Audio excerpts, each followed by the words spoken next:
my advice to him is as he's moving up to his upcoming fight, um, make sure that he focus on speed. He focus on how to improve his strength and while maintaining the speed.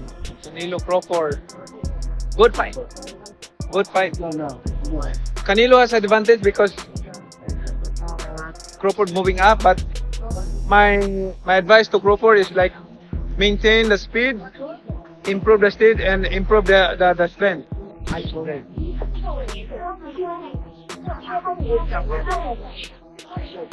Okay, take a picture. Go, you take a picture.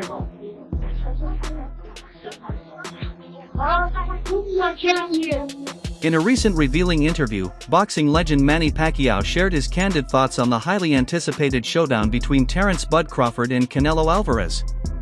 Drawing from decades of ring experience across multiple weight classes, Pacquiao offered a sharp strategic insight into how the fight might unfold, weighing the strengths of both fighters. Fans and analysts remain divided, but Pacquiao's expert analysis on power, speed, ring IQ, and psychological warfare is already creating buzz in the boxing community. If you were to fight, let's say Terence Crawford, what weight would you want to fight at? 147. 147 still? Yeah. All right, well, I think he might be watching this. This is going to make a little bit of news. Why don't you go ahead and challenge him right now? Because my natural weight is 140, so I mean I'm just moving up to 147, so not to getting hard to reduce. He says he wants to fight Canelo, maybe at 168 pounds. Do you imagine him beating Canelo at that weight? I don't know. Let's wait. Manny Pacquiao issued a stern warning to Terence "Bud" Crawford about the risks of moving up 2 weight classes to face Canelo Alvarez. Reflecting on his own career fighting across 8 divisions, Pacquiao pointed out that Alvarez's size and power at 168 pounds give him a significant advantage. He urged Crawford to rely on speed, agility, and strength, but cautioned that the physical disparity and weight jump could be perilous. Pacquiao emphasized that such a move demands exceptional discipline and could be a defining challenge for Crawford's legacy. That's not easy for Crawford. I mean, it's Canelo has the big advantage, but Crawford needs to manage well his body, his speed, and his power, because he's moving up to another level of weight. I asked this because you did it with Margarito. You went to 54, and people were like, "Oh my God, this guy's so big, Margarito!" But your speed made the difference in that fight. Well, what advice would you give a smaller guy like Crawford to fight someone like Canelo, who's a lot bigger and stronger? You know, preparing like that opponents is not only the speed, but you know the techniques that you can use in the fight. Like make sure that in your daily routine, training routine like that, make sure that all the techniques, strategy, combination, like you know, it's accurate to your opponent's style. You know what I'm talking about? Like when you have a exam, a math exam tomorrow, you have to review right now a math subject. You don't need to review English subject or a science subject. You have to review math subject because tomorrow you're going to have a exam. You're going to exam a math subject. It's a hard exam. Set for September 13, 2025, in Las Vegas, the historic clash between Crawford and Canelo Alvarez promises to be one of boxing's biggest spectacles. Crawford, stepping up 2 weight classes to challenge Alvarez for the undisputed super middleweight crown, aims to unify the titles across 5 major organizations. With an impressive record and a history of beating top contenders like Spence and Madrimov, Crawford is poised to make history as the first male fighter in the 4-belt era to hold undisputed titles in 3 weight divisions, streaming live on Netflix. Expected this fight now, but in the previous years you said it doesn't interest you because you have nothing to gain and everything to lose. If he were to beat you, how damaging would that be to the Canelo brand? He's not gonna beat me. Don't worry about it. He's not gonna beat me.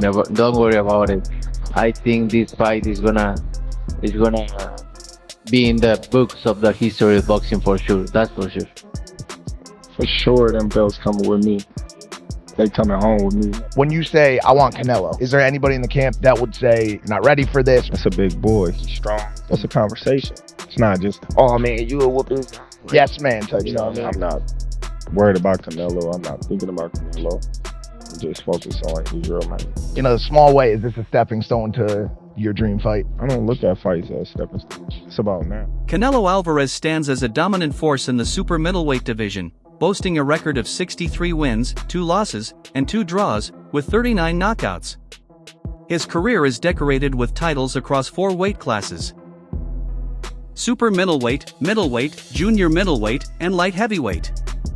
In 2021, Alvarez made history by becoming the first undisputed super middleweight champion after defeating Caleb Plant, cementing his legacy as one of boxing's most formidable champions. Canelo needs to understand he's a different fighter now. The deterioration is there. He's not the same guy. He's not that destroyer who's looking for knockouts early and keeps a pace and a pressure on you. He throws 30 punches around. You're not the same guy. So telling everyone you're going to knock them out and then going into, 6 decisions in a row now? Scores a knockdown every time. Power's still there.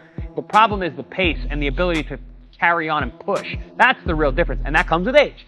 He's 34 going on 45 at this, as far as I'm concerned. He's got a ton of fights, been around for a long time, doesn't have that same desire, the same drive to take the chances against these younger, bigger guys, because he is fighting younger, bigger guys. So you got to keep that in mind as well. I'll say he is the hardest, for sure. One of the fighters that hit very hard was Rulo. You know, he's a Cuban guy, and he punched very hard too. So I'll say both of them are like the same, but, you know, with Canelo, I was just mentally ready for his shots. You know, I already told myself, I know I'm gonna get hit. I know I'm gonna get hit on my chin, but it's, you know, I gotta bite down on my mouthpiece and push. You know, and look what happened in the 3rd round. I got hit with a left hook. Drop. We've been practicing in camp the whole time, you know, keeping my right hand to my chin. And I wound up just moving, and he connected right on my chin. And you see how I punched my glove. You know, that's like a thing for me when my last time when I got dropped, I was punching my gloves. I'm like, damn, I got hit with a shot. I'm not supposed to be on the floor. But, you know, it comes to boxing. You know, Grace done got dropped, you know, got hurt. But it's about how you come back and respond. Juan Manuel Marquez has voiced serious concerns over Crawford's decision to jump 2 weight classes to challenge Canelo at 168 pounds. Praising Crawford's skill across 4 divisions, Marquez warned that the physical gap might be too great. He questioned whether Crawford's speed and power at 154 pounds can carry over, suggesting that adding mass could hinder his fluidity. Marquez sees this move as a risky leap that could compromise fundamental boxing principles. I don't like the fight because Terence Crawford is a good fighter, but in the sport of boxing, we have divisions. You know what I mean? You know, Right, weight class. you know what? Yeah, weight classes For a reason. weight classes for and Terence Crawford is a good fighter in super lightweight, welterweight, super welterweight, but I think more. I remember when Terence Crawford fought with Madrimo. Yeah. He looks slow. He looks with no power, and 3 more divisions. Two more divisions. I think it's a top fight for Terence Crawford, but Terence Crawford is a great fighter. He has a great defense. He has a good combination of punches, but I think the weight class is no good. Roy Jones Jr. believes the outcome of the Canelo vs. Crawford fight will hinge more on Canelo's performance than Crawford's weight jump. He emphasized that if Alvarez fights up to his potential, he'll win. If not, Crawford could seize the moment. Jones highlighted the importance of ring control, timing, and tactical discipline, asserting that Crawford's ability to absorb power and outthink his opponent will be key in this mental duel, where boxing's intellect is as critical as physical skill. Who you beat, one thing, always. Terence is not taking a fight in between. He's like, I'm going to move up to 168. I'm going to take my time with that. Should we expect an upset, or are we going to see what most people are expecting in that fight if it does happen? Well, we're not going to see what most people are expecting. That's for sure. Guarantee it. You know, because most people looking at the weight, all they're too far apart. Canelo's too big. No, we're not going to see what y'all see, because we're going to see a chess match. Have a chess match that, if it's played correctly by each side, be very interesting. If it's played wrong by either side, the other side will dominate. That's how good this fight is. Let's say if Canelo wins, do you think people give Canelo credit because Bud is smaller? And if Bud wins, should he just retire and go on the sunset? Bud definitely should retire if he wins. Canelo, no, you have unfinished business. Try to hide, you can try to run, but that monster thing, it ain't going nowhere. I'm sorry. Even if you retire, the rest of your career, the monster thing is not going anywhere. because the monster was searching for you. He beat everything y'all sent at him in the process of trying to get to you. I don't care who you beat, the monster thing is gonna always come. Yeah, that's true. I mean, there was a time where he was saying, Benavidez was saying, you know what, I got to earn that Canelo shot. He earned that shot long time ago. Jim Lampley leans toward favoring Canelo Alvarez in this blockbuster matchup but recognizes Crawford's elite boxing ability. Lampley notes Canelo's evolution, improving his defense and strength through unconventional training, and compares Crawford's versatility and offensive acumen to a modern Sugar Ray Robinson.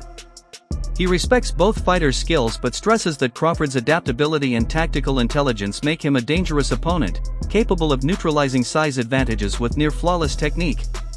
Crawford is going to fight Canelo because even if I have some doubts and misgivings about the size matchup, it is two action fighters who like to fight progressively, times, not all the times, going against each other, and we'll see who can open the other person's tuna can, so to speak. Lampley also analyzed the size versus skill debate, asserting that despite Alvarez's size and strength advantage, Crawford can neutralize it by executing a near-perfect fight. This would involve seamless stance switching, exploiting angles, controlling the pace, and avoiding flat-footedness. Lampley emphasizes that Crawford's success hinges on precision and strategic ring generalship to overcome physical disparities.